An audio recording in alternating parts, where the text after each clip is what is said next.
Hello, today we're going to be going over Chapter 6, looking at deviance in sports. When you think of deviance, just the word itself, essentially, we're going to be looking at rule breaking, things that are not acceptable in the sports venue that also relate to what is unacceptable within society. So go ahead and go to the first slide. So we're going to begin by defining some key terms that will help us understand and to be able to look at deviance within sports. So the first word we're going to discuss is deviance itself. It's a person's ideas, traits, actions that are perceived by others to fall outside the normal range of what is acceptable in society. We're going to talk a little bit more about what does normal mean for all of us. There are two different types of deviance. There's formal deviance. So these are violations of official rules. So put it really simply, a foul in basketball, handball in soccer. Formal deviance, that is, you are breaking the rule, punching someone, okay? That is definitely a rule that you are not supposed to break, okay? And that can be sanctioned by people in positions of authority, referees, coaches, administrators, police. Then there's informal deviance, so violations of unwritten customs and shared understandings. They're unofficial sanctions administered by observers or peers. So think about informal deviances, okay? So a good example I like to give, is in baseball. When somebody's showboating, the next batter up, they get hit. That isn't a rule. There isn't anything that says, hey, if you showboat, you're going to get hit by a ball the next time. That's just something that's unspoken. I'm sure each sport kind of has those unspoken rules. For example, in soccer, if someone gets injured and it's the other team's ball when they get injured, and you kick it out of bounds for them so they can tend to the injury, when the play starts again, you throw it in to the other team. You give them essentially the ball back.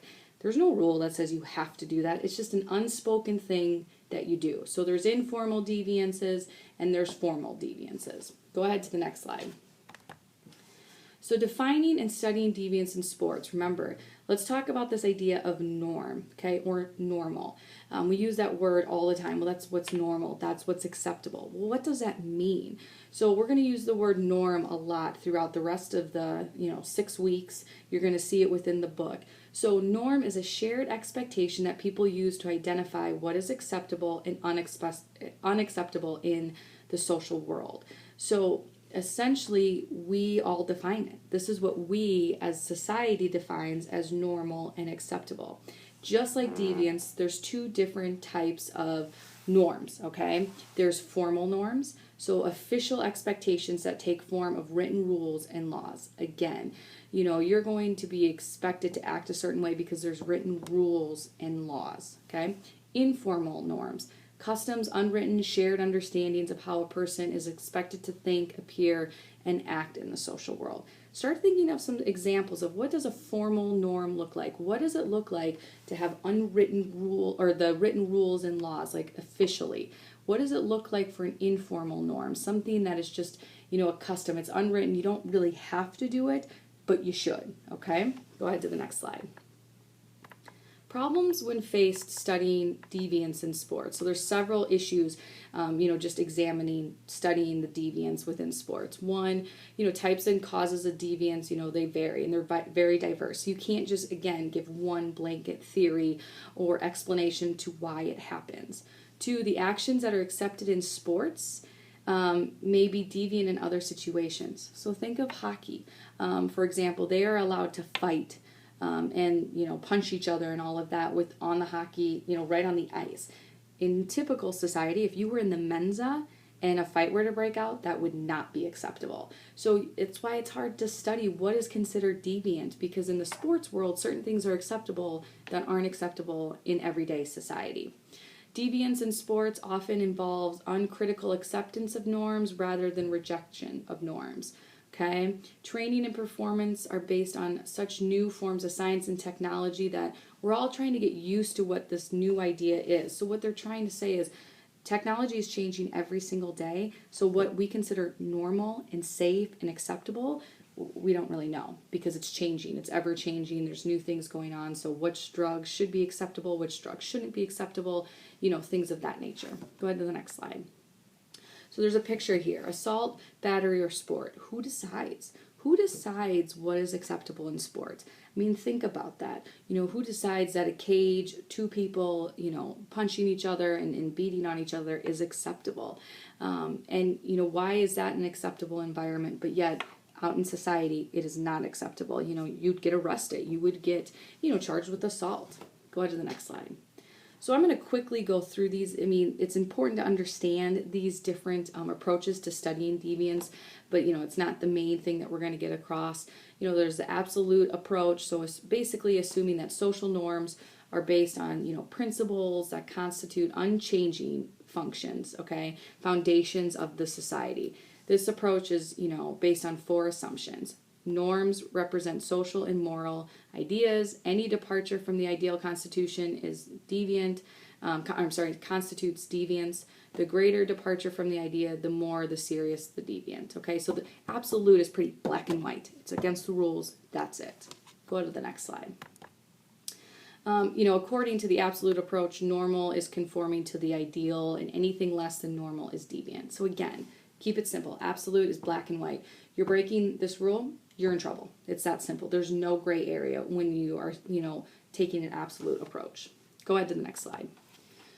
2 studies. The next one is, this constructionist approach. Deviance occurs when ideas, traits, actions fall outside socially determined boundaries that people use to determine what is acceptable and unacceptable. This approach is based on 4 assumptions. Norms are socially constructed as people interact with each other. So really they could change, okay? Deviance is socially constructed as people negotiate the boundaries and find their acceptance. So again, this one's a little bit more gray. What people are involved, what type of environment are you in? That will all kind of depend on, is it deviant or not? Power dynamics in this, most traits and actions fall into a normally accepted range. So typically, this kind of viewpoint, this approach, most things are going to be acceptable. Go ahead to the next slide. So if you're using the constructionist approach, let me go back here, sorry. Most deviance in sports is not due to moral bankruptcy of athletes, as the absolute approach kind of looks at. Most deviance in sports involves overconformity to established norms in sports. Sports deviance must be understood in terms of context of sports and norms, the sport ethic. Go ahead to the next slide. So sport ethic, okay? This is what sport ethic means. It's a set of norms and standards. Keep it nice and simple. So sport ethic is a guideline for us to use to evaluate our ideas, our actions, our traits, and create, around power in performance sports. So remember earlier we talked about power in performance sports. So what they're saying is sport ethic is designed to really set a standard within those sports. Here, this is what is acceptable. Here is what's not acceptable. Here are the standards. Go ahead to the next slide. Why do athletes, essentially become deviant? Okay, why do they do this? What makes a person decide to do the wrong thing? One, playing sports is so exciting, and athletes will do almost anything to stay involved. And that's when you're going to see athletes, potentially do risky things like take drugs, over-exercise, maybe indulge in eating habits that are incredibly dangerous. They want to stay involved because they're so fun, they're so exciting, they're so passionate about it. They're really willing to do whatever it takes so that they can continue to be an athlete.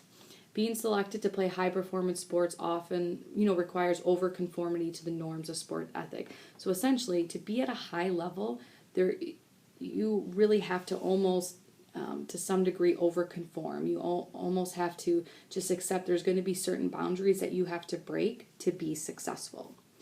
Exceeding normal limits creates drama and excitement and leads to strong social bonds between athletes. So they're saying when you go beyond what you can do physically possible, whether that's running, hitting home runs, anything like that. When you go beyond that, it creates so much excitement and so much awe. And then it also makes you bond with your teammates. If, you guys are working together to create something, to achieve something, it just makes that bond even tighter. Go ahead to the next slide. So the athletes who are most likely to conform. So we just got done talking about why, okay, an athlete may overconform, but here are the athletes who are most likely to do that. Okay, they're going to be low self-esteemed, deep into being accepted as an athlete. So these types of athletes, they don't believe in themselves, they don't have a lot of confidence, and they need to be accepted within their sport. These type of athletes that are going to, overconform are going to be the ones who see achievement in sports as their only way to gain success and respect. So they may see themselves, not as intelligent. They may see themselves as less than everybody else, and the only way that they can really achieve success is through this sport. The last one is it's typically going to be males who link their identities to being an athlete. Okay, as men, being an athlete means becoming a man, being strong, are all tied into the same thing. So you're going to see men overconform a lot more than women. Typically, is what the studies have found. Go ahead to the next slide. So deviant overconformity and group dynamics. Now we're looking at like team sports, okay, what happens when athletes are being deviant within a group dynamic. So basically bonds the group together, okay? So, we're going to talk about here in a second like hazing. That is a way groups, team sports, try to bond is through hazing events and doing things like that are, really unacceptable lines of behavior. Hazing is not accepted in any way, and it's never a healthy thing to do. It separates athletes from the general community. So when you have a team that's being deviant or individuals on a team being deviant, they start to separate themselves and, kind of set themselves apart from everybody else in the community. So again, let's use a college. A group of individuals that don't identify as students, they aren't really friends with anybody else but people on their team. Often leads athletes to develop this kind of pride-driven arrogance, okay, that they're better than everybody, that the rules don't apply to them, and that they can do whatever they'd like. Go ahead to the next slide. So additional things that we want to go over here is deviance becomes more likely when the social bonds among athletes normalize the risk. Okay, so essentially your friends, the people on your team, the people you're training with, let you know that, taking that drug, that's not a big deal. It's fine. I do it too. So when you're around other people that make it feel normal, then you're more likely to, interact with that deviance, okay? Athletes are separated from the rest of the community, which we've already touched on, when they're, completely separate. When they're in their own world, they get treated differently. They're more likely to become deviant. Athletes develop extreme degrees of that, this arrogance, this pride that they're better than everybody. People within the community see athletes as deserving special privileges. And I'm sure some of you can have some examples. If we were meeting in person, I'm sure many of you may give examples of even in high school where you thought athletes got special attention, whether it was from teachers, administrators, whether it was through the community, and that becomes a really fine line for athletes. And that's when you can start to see some of them act out again, because the rules don't apply to them. They get special treatment, they get special exceptions, depending on the situation. Go ahead to the next slide. How to control deviance and overconformity in sports, okay? So learn how to identify, make coaches aware. So as a coach, I'm a coach, I have to look for these things. I have to be able to identify when players are acting out or doing things or separating themselves. Got to do that. Raise critical questions about the meaning behind being on a team. So it's not just about winning. Why are you doing this? You got to raise some questions and really talk your athletes through it. Help athletes learn how to set limits, okay? And then assist athletes to connect meaningful and deeply with people within the general community. So really what they're saying is get your athletes involved, whether it's, it's high school. Get them involved within the high school, or it's a club sport within the community, so that they make other connections other than just their team. Go ahead to the next slide. So research on deviance among athletes. On the field deviance. Evidence suggests that cheating, dirty play, fighting are less common today than in the past. I'm sure that might kind of surprise you. So there is less cheating, dirty play, and fighting going on today than there was, 30, 40 years ago. It seems like there's more, more today because, more rules to violent and video technology captures it. So what they're saying is we just see it more. It was happening a lot more, but now with, the internet and TV, we just get, the view. And there's actually stricter rules now. So it seems like people are breaking more rules. It's just because there's, more rules to be broken. Athletes in power and performance sports accept good fouls. Cheating when you can get away with it, and playing to the level of the referee. So let's talk about the first one, good fouls. Any of you who have been involved in any type of sport, football, basketball, soccer, lacrosse, there's considered good fouls. And, the example I can give you in soccer would be if somebody's about, is attacking our goal, is uncontested, and my defender can't catch up to her.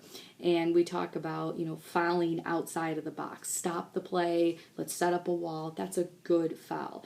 In basketball, there's the same thing. Someone's going up for a layup, you need to make sure they don't make the basket. That's a good foul. Cheating when you can get away with it. That one right there, they're talking about little things that you can do. In soccer, the example I can give you, and if you're not a soccer person, this might be tough to follow, is when we have corner kicks, it is illegal to set screens. So like in basketball, you set picks all the time to get people open. It's illegal. Teams do it all the time. So cheating when you can get away with it, when the referee can't see you, there's a mosh of people, go ahead and do it. That's what some coaches would teach. Playing to the level of the referee. Talk about this all the time with my girls. Sometimes we have referees who are really tight. They call, every time we touch each other, they're calling a foul. So I remind them, hey, then there's games where the referee's letting us do whatever we want. And I'm telling them, okay, you're going to have to be more aggressive. Let's go ahead to the next slide. So deviance by people other than athletes. This list should be fairly obvious to you. We've talked a lot about athletes, but they're not the only ones around sports that can be deviant. Coaches, administrators, team owners, referees can be deviant. We've had deviant referees, situations even at Wartburg College. Trainers, public officials, media people, agents, parents, and spectators. All of these people can, their behavior can be deviant. They can do acts that are deviant. Go ahead to the next slide.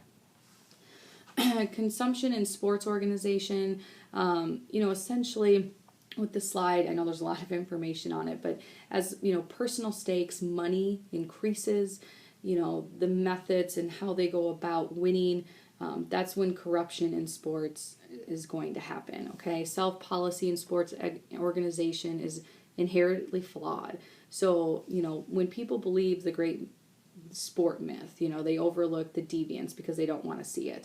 So essentially what they're saying is if athletes or owners are cheating and, they're winning, people don't really want to know about it. We don't want to hear about it. Like it's it's exciting and we're winning. Let's just leave it at that. There are many conflict of interest that undermine self-policy. People managing sports organization are not trained rule enforcers. And the good old boys network in these organizations undermine the transparency. Go ahead and to the next slide. So obviously gambling, we've been talking about fouls and drug use, but gambling is another way that you can be deviant. If you're not an athlete here at Wartburg, one of the policies that the NCAA has is that no collegiate athlete is allowed to gamble. Okay, you're not allowed to gamble in any type of sports. And that's just against the rules. So new technology though, gambling is huge. It's one of the biggest money makers in the United States. And because of technology and the internet, it just makes it so much easier to gamble and have access to it. Heavy betting occurs on soccer. High-stake gamblers try to increase their odds of winning by making deals with athletes and referees. And there's plenty of stories that even go way, way back where, people are paying certain individuals to either throw a game. Pete Rose is a really big example. If you don't know the history of Pete Rose, look it up. That's a gambling situation that there's a lot of different opinions on. You can go ahead to the next slide. So hazing, we touched on this a little bit earlier in my lecture. Deviance or team building. So hazing is a chronic issue at many levels of sport. Okay, it doesn't just happen at the collegiate level or the high school level. It happens even in the professional levels. People often confuse hazing, bullying, and rite of passage. please understand the difference between the three of them, okay? And the book really details what those three mean. So just make sure that you know those. It's difficult to obtain data on hazing because it's a secret. Teams aren't going to talk about what they do with hazing and, what they did in the past because it's a secret thing that they, do amongst group. Hazing lately has been increasingly involved in, sexual acts, which people, don't want to admit to or discuss. Hazing on teams becomes increasingly extreme over time and has led to serious deaths and injuries. I'm not sure if some of you knew, but last spring, so a year ago, St. Olaf baseball season was suspended, completely canceled due to hazing. They had hazing going on their team. The administration found out and they canceled it. Hazing is not acceptable at Wartburg. It is not acceptable anywhere. And understanding that hazing, this rite of passage, specifically talks about, that you do it to be welcomed onto the team. In order to get onto the team, you have to do X, Y, and Z. Well, a lot of the hazing rituals are putting people in harm. When I was in college, which I, initially started, if you read my bio, at a Division I school, they had a hazing ritual.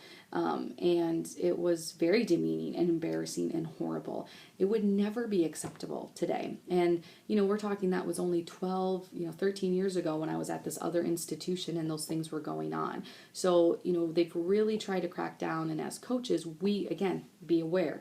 Earlier it said, how do you stop deviance? Well, coaches need to be aware. So I do my best to make sure I'm communicating constantly. Hazing is not acceptable. Go ahead to the next slide.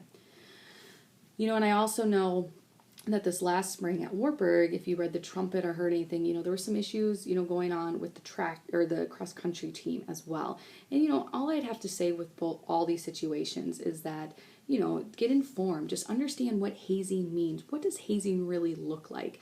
What is considered acceptable and not? Like hazing on all teams, it's used by team veterans, so it's going to be the upperclassmen who are doing it. They assert power and control over new team members. So hazing means there's older players forcing younger players to do something. So they're using their power against the young players. The young players are doing something that they typically would say no to, okay? And they're only doing it because of the older players. Hazing on professional teams often involves forcing rookies to engage in juvenile actions that place them in, really bad positions, put them at a really, really low level. Go ahead to the next slide. So research on deviance among athletes. So research shows that many athletes have low rates of delinquency than similar to the players who do not play sports. So athletes have are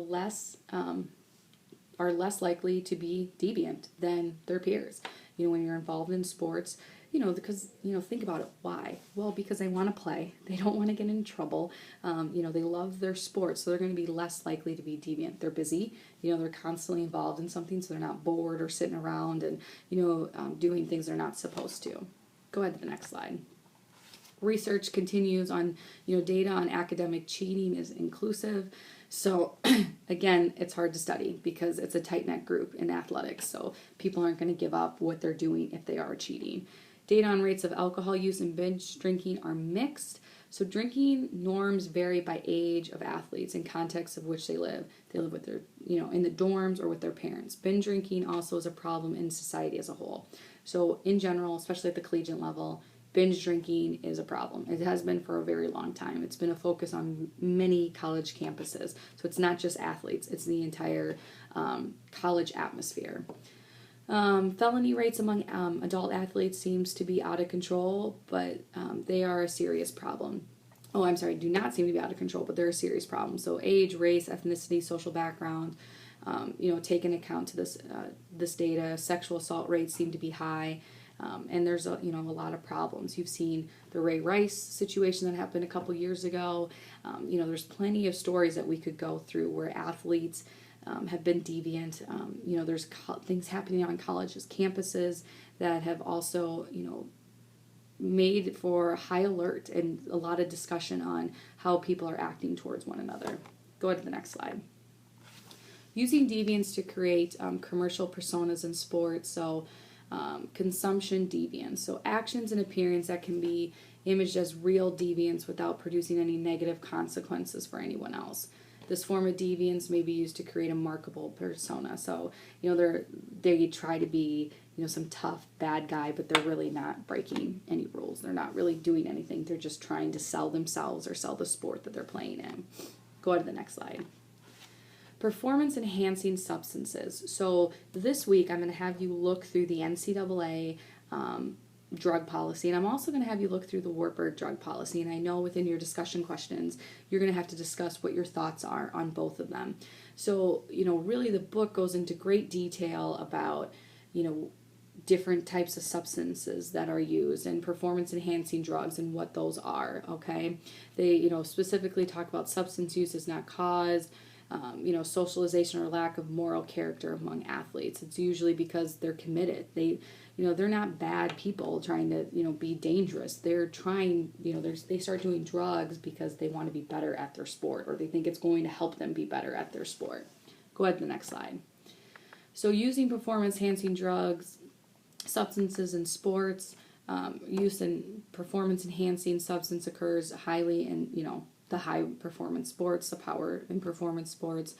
In most cases, the substances are illegal, and performance enhancing drugs used as long as athletes believe they are effective. So they're going to continue to use them as long as they think they're getting benefits from them. Go to the next slide. Lance Armstrong, this was in the book and it's a picture. Obviously, if you don't know Lance, he was an incredibly successful distance marathon. He won all these bike competitions, to put it simple, okay, cycling competitions. And it was found later on that he was doping and that he had been using certain drugs to help him recover. So, he had switched from pro cycling into the triathlons and marathons, but even there, he's not accepted anymore. So,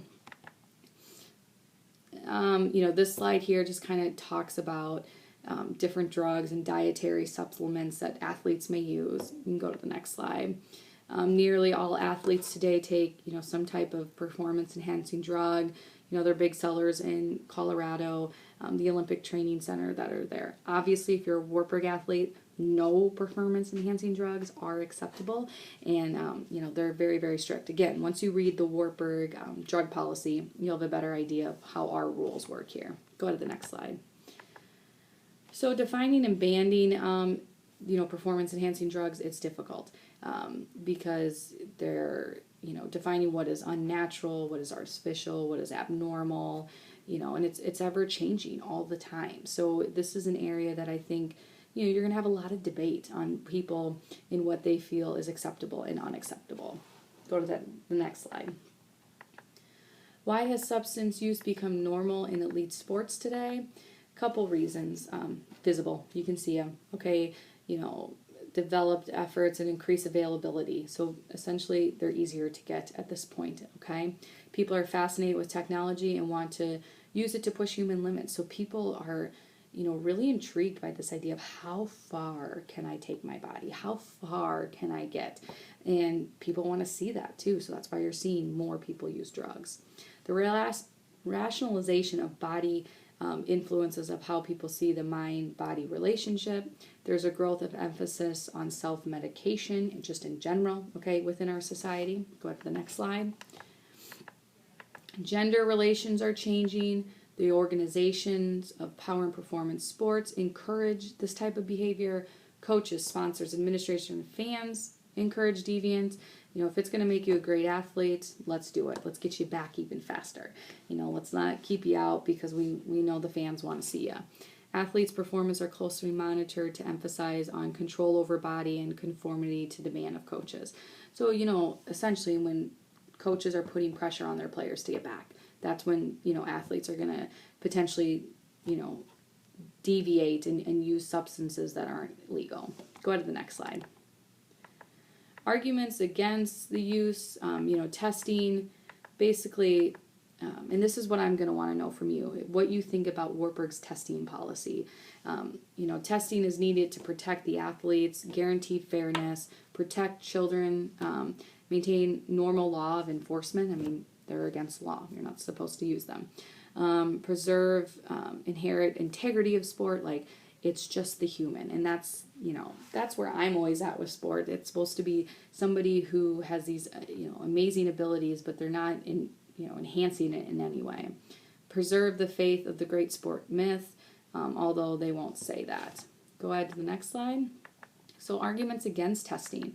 Athletes, remain one step ahead of test takers, so there's ways to get around it. Test violates privacy rights. Testing drains valuable resources. It's expensive to test. Tests can't detect all performance-enhancing drugs, and testing encourages athletes to use other technologies that could be even more dangerous than just the drugs themselves. Go ahead to the next slide. So the war on doping, the book goes into great detail about doping. I'm just going to let you guys read through this slide at your own pace. There's a great debate on whether doping should be acceptable or not. I'm not a science person. Essentially, the next slide is, go ahead and click to it. We'll define blood doping for you. It's the practice of boosting the number of red blood cells within your bloodstream in order to enhance performance. Really, what it's doing is allowing you to recover quicker. So a lot of people will use doping when they have an injury or those long distance kind of sports like Lance Armstrong with the pro cycling. And again, there's people who really argue that this is safe to do, others who say it's not safe to do. And I think right now the society as a whole doesn't know what to do with it. It's illegal at this point, but I do think there's a lot of questioning on should it be or shouldn't it be. Go ahead to the next slide. Controlling substance use and where to start. So just really critically examining the hypocrisy of sport. So what they're trying to say here is we want athletes to be great. We don't want them to be injured. We want them playing, but we don't want them using any type of drugs to do that. We got to really kind of, discuss these, this hypocrisy that we have within sport, that we want one thing, but we're not going to allow the other, okay? Establish rules that really indicate clear guidelines. You cannot do this. And a lot of the professional sports at this level, they have some really pretty strict guidelines. Others, are still a little bit loose. The NFL still has a little bit loose policy compared to some of the other organizations. Establish a harm reduction approach, disallowing athletes to play until they are certified as well. So again, this idea that, make it a norm that athletes only play when they're 100% better. You see all the time commentators talk about, he should be playing, back in my day, I would have been out on the field. And, even as coaches, criticizing players for not coming back before they're ready to go. But making it a norm that you don't play again until you're 100%. Establishing injury and health education programs for athletes. So just teaching athletes, hey, this is how you stay healthy. This is what's good for your body. This is what's not good for your body. Go ahead to the next slide. Additionally, making a code of ethics, for everybody, not just players and coaches and administrators, but managers and sports scientists, really letting them know this is our code of ethics. This is what is acceptable. This is what's not acceptable. Make drug education a part of deviance and health education.